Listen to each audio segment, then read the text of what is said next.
Narega, whether it's Indira Awas Yojana, whether it is PMGSY, social audit is being inbuilt into these. But social audit can take place only when the community is empowered, no?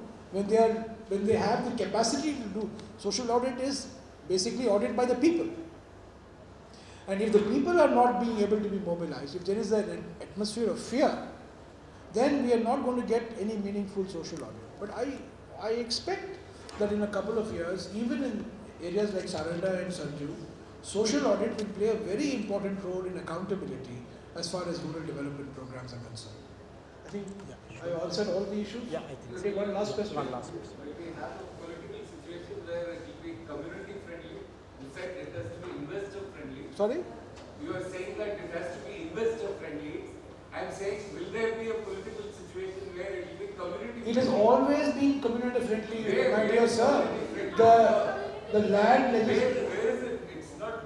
If you are asking me this question, it obviously means you have not read the land acquisition bill draft. And you see, we are following it. It has always been community friendly, and I don't think.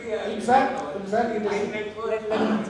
See, the problem of being a middle roader in our country is this. And I am very pleased that I am being attacked from CII and FICCI on the one side for having presented an excessively progressive bill.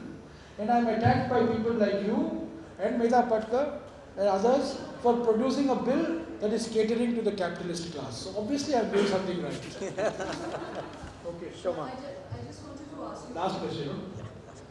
To the question about why the mining bill did not give 26% ownership. I'm sorry, I don't think this is working. Yeah.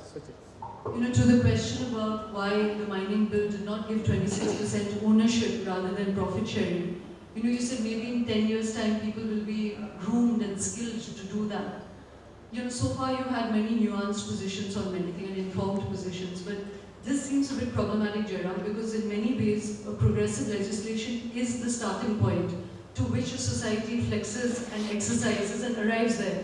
If you go back to 1947, we were a colonial, illiterate, feudal society. Our founding fathers made a leap of imagination, gave us universal suffrage overnight. We weren't ready for that, but we lived up to that dream.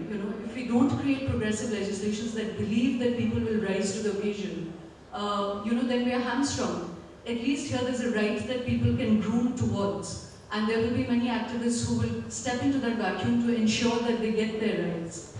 Who this 26% will constitute? Who will constitute this universe of 26%?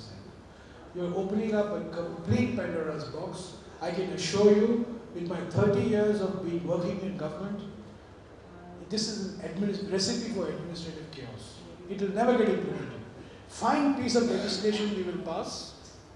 We will get applause from all of you that 26% ownership has been given to local communities. I can assure you it will not see the light of day on the statute books. This is like PESA. This is like, one second. This is like PESA. Wonderful piece of legislation. The most revolutionary piece of legislation that we have passed. For 16 years it has been on the statute books. It's not been implemented. What is the point passing such progressive legislation if you are not able to implement it? So my view is, make a compromise with noble intention at some stage. Introduce some